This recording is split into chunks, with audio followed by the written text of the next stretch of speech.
26वीं आईनी तरमीम से मुतालिक केस सुनने वाला पुराना बेंच बहाल। पीर को पुराना 3 रुकनी बेंच ही केस सुनेगा। Justice Aqeel Abbasi Sindh high court में इस केस का फैसला कर चुके हैं। जस्टिस मंसूर अली शाह के रिमार्क्स।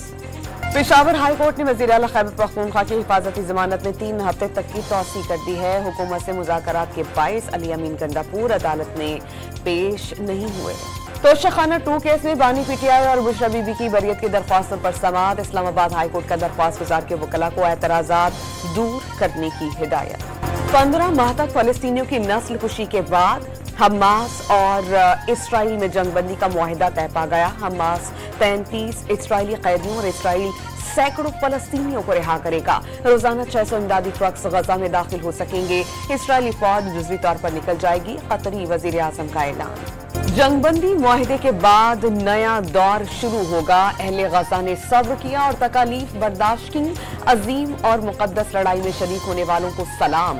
शहदा को खिराज अकीदत। हमास के रहनुमा डॉक्टर खलीलुल हैया का पैगाम। अमरीकी सदर जो बाइडन ने गजा जंगबंदी मुआहिदे को अमरीका के मुसलसल और अनथक सिफारतकारी का नतीजा करार दे दिया। गजा जंगबंदी का मुआहिदा नवंबर में तारीखी फतह के बाद हुआ।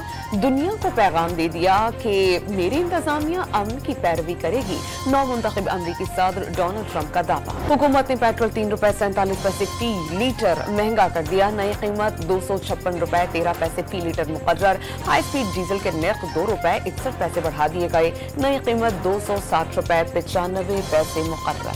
सुप्रीम कोर्ट ऑफ पाकिस्तान के आईनी बेंच में मिलिट्री कोर्ट से मुताल्लिक समाअत। जस्टिस अमीनुद्दीन खान की सरबराही में 7 रुकनी बेंच समाअत कर रहा है। वजारत दिफा के वकील ख्वाजा हारिस के दलाइल जारी।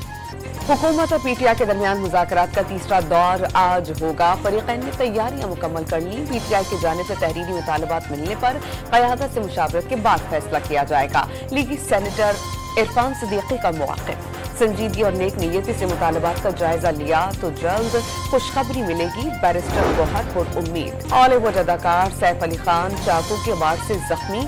हमला आवर गुज़श्ता रात चोरी की नीयत से घर में घुसा। मज़ाहमत पर चाकू के 6 वार कर दिए।